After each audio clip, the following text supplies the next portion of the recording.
Check out the Mail Advantage paperback, ebook, and audiobook using the links below.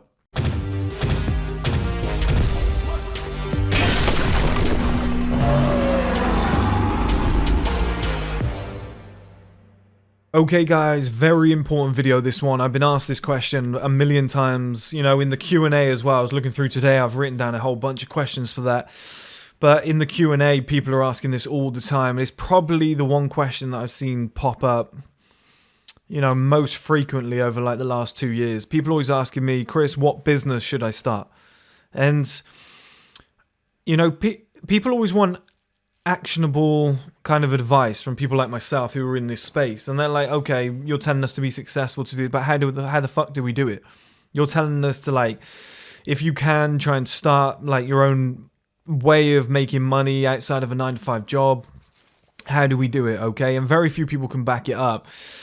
And that's not really their fault, because the thing is, if you ever want to start your own business, it's very hard for somebody else to tell you what business to start.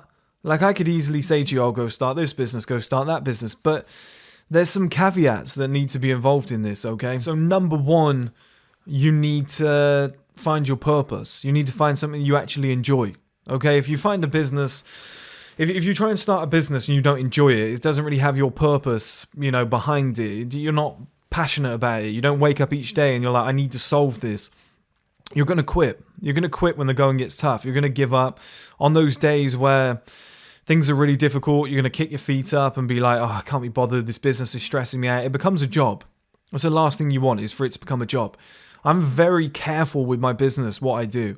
I'm very careful about who I let in, the decisions I make, just the way that I do certain things. I just don't want to ever turn this business into, a stressful job where I'm like, I have to get that done. I do things when I want to do them, and that's the way it should, the way it should be in a way. Sometimes your hand is forced, you have to package these supplements, whatever. But I make decisions based off what I like to do. And I always keep the business as a purpose. I want to achieve this. I want to accomplish this.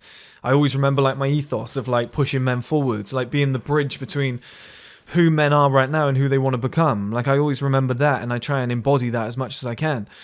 That gets me out of bed in the mornings. It keeps me passionate when things are going really badly. I'm like, but I've got to do this. This is what I love to do. I still, even on my worst days, I'm like, but I like doing what I'm doing today. It's exciting. I like what I'm building towards, okay? So that would be rule one for me. Rule two is, are you good at it? Because at the end of the day, you might be like, this business is where it's at. It's but have you got a skill in it?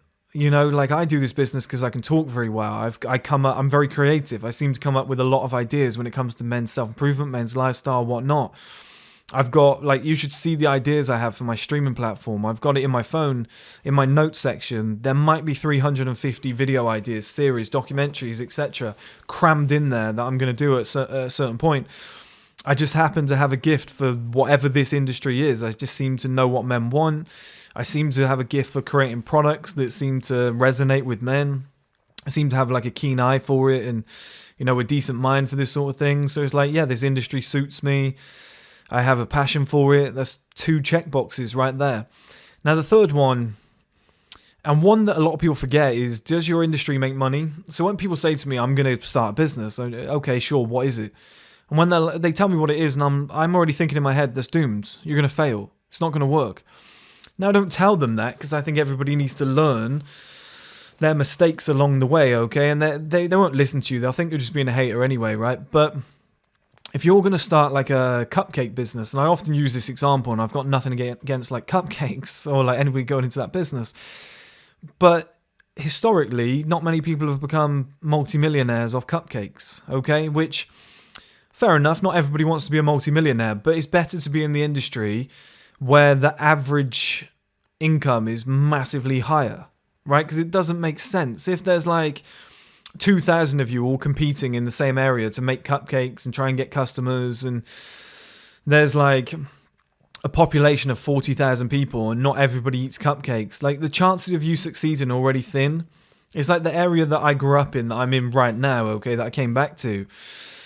I've often said, people say to me, let's start a business in the area. I'm I don't start businesses in this area because they fail. They always fail. You know, and every business in this area that I've ever seen started up has failed. Like somebody was telling me the other day about 3 businesses in the area that are closing down. And I was like shocked. Like there's just not enough people. There are less people in this area than there are in Stratford, where I used to live in London. You know, and there's about the same number of people living here as there are in like the whole of Bethnal Green in London. I was looking the other day. It's just not enough people. And most of those people are old.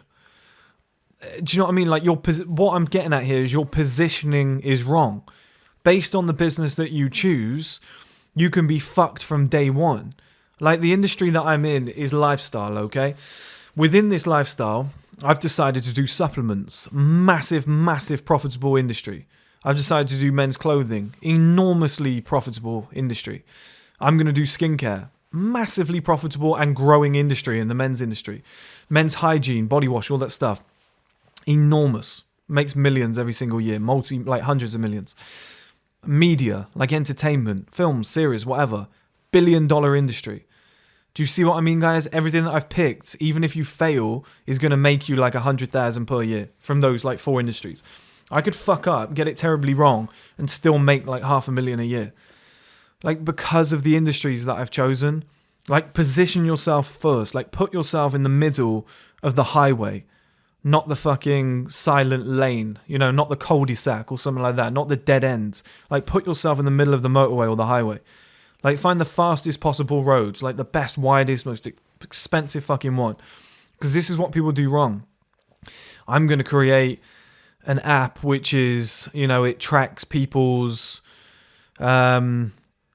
eating habits on Sundays. You're like, your fucking pool of people are going to be so small. Yeah, but that's when people have the worst meals. That's when people have roast dinners and stuff. It's like, just stop.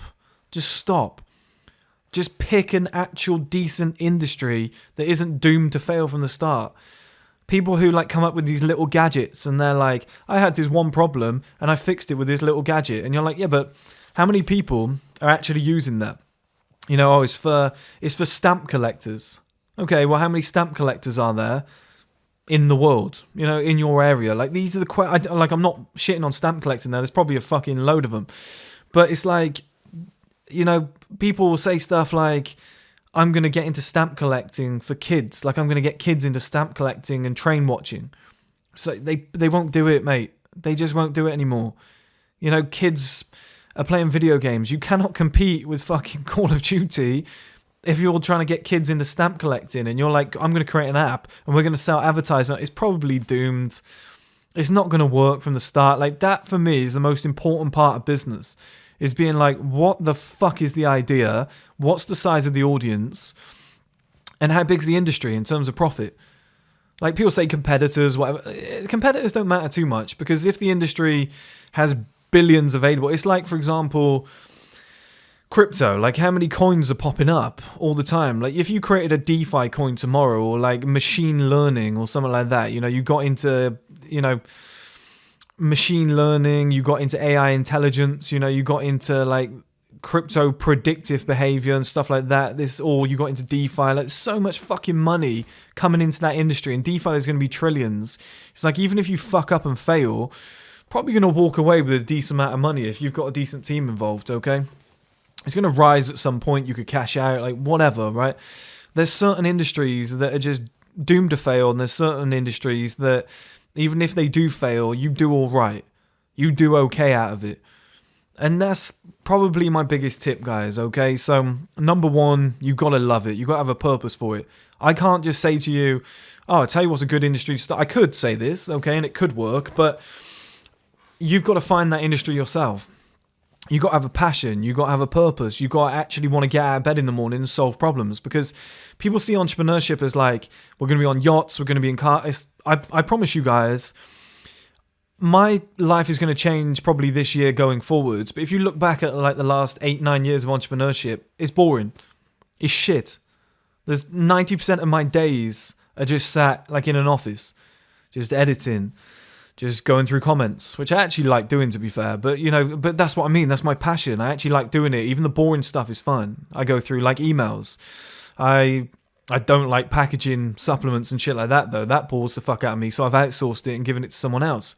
Obviously, where it's grown to a certain extent, I can't do it anymore. But I'm just going to outsource it. Probably next 2-3 days when the supplements arrive, they'll start. So, but that's something I don't like. Okay, well, I've hired somebody to do it. It's like a very smart idea, okay, guys? So you've got to have a passion for what you're doing. And then number 2, like I said, you've got to actually be good at it. Okay, if you're not good at it, like if you go, I'm going to be a wedding photographer, but you're fucking shit and the pictures are terrible, people aren't going to hire you. You're not going to be able to show off your work. You're a wedding videographer and you just ruin their day. Like, people are going to be like, he was shit, bad review. Like, you've got to be good. You've actually got to have a skill set. Okay, so that's like such an important box to tick. And then finally, like I said, you got to know the industry before you get into it. It's got to be a good one. You've got to have a sizable audience. It's got to be scalable. Like, if you're making cupcakes, how are you going to scale that? Okay, like are you going to put them out on the internet? Great, okay, but how are you going to get them to people? Because the cupcakes, you can't charge like £18 per cupcake. So you're going to have to ship them in mass to be able to make your money, because each cupcake's being sold and it's like £1.80. You've got to pay the delivery driver for that. And then you've got to pay for stock. You've got to pay for all the ingredients and whatnot to make them. Then you've got to pay your staff. Probably not going to turn a profit. Do you see what I mean? So you've got to then figure out the numbers and be like, how many do I have to make to actually make money here? Fuck, it's a lot of hard work. I'll tell you what, I'm just going to make luxury coats like Gucci. I'm going to make shoes, luxury shoes like Louboutin. I'm just going to paint the bottoms red. I'm going to sell each pair for £2,000. You sell 2 pairs in a month and you've made more money than you'd make selling 40,000 cupcakes. Do you see what I mean, guys? Like, there's certain industries that are just destined to do well, and certain industries that they're just fucking nerdy industries. Do you know what I mean? I look at them and you're going to fail. You're going to fail. That isn't going to work. Like, do something sexy that people in this generation, people in this era are like, I want to get behind that. Yeah, that's cool. That's a decent thing. Like, I want to be seen wearing that. People just do these fucking dorky things and they're like, I'm going to be a millionaire. It's like, you're not going to be a millionaire off like Save the Whales hoodies or whatever. Like, Save the Dolphins, like a hoodie, like merch thing. It's like, this brand's going to go to the top. It's like, it's going to be a flash in the pan for like a week when a dolphin washes up on shore and everyone's angry. Like, actually find something sexy that is going to work. Like, obviously, you've got to have the purpose and all the other stuff that I said, and you've got to be good at it. But actually, like, help yourself out. I always talk to you guys about mini advantages, as in getting in shape.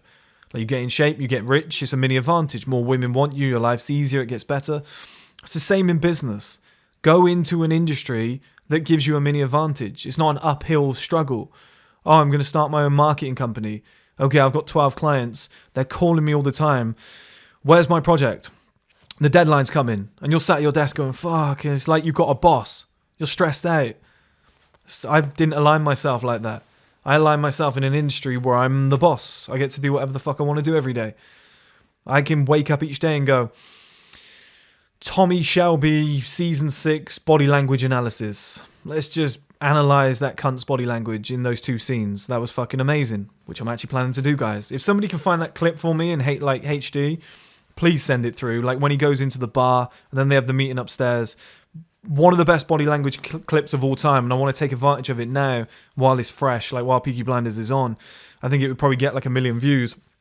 So if somebody can actually find a high quality version of it, send it through, please. Otherwise, I'm going to have to call the BBC and be like, can I use it for, for this purpose, whatever. It's obviously drawing more people into your show. It's just an awkward sales call. It'd just be easier if somebody's got the clip and I can just fight through the copyright claim, which takes minutes.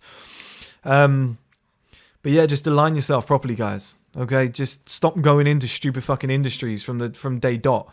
Stop going and picking something stupid that doesn't make money. I could have told you that. Oh, we couldn't turn a profit. We couldn't keep the lights on. It's like, I could have told you that from day one.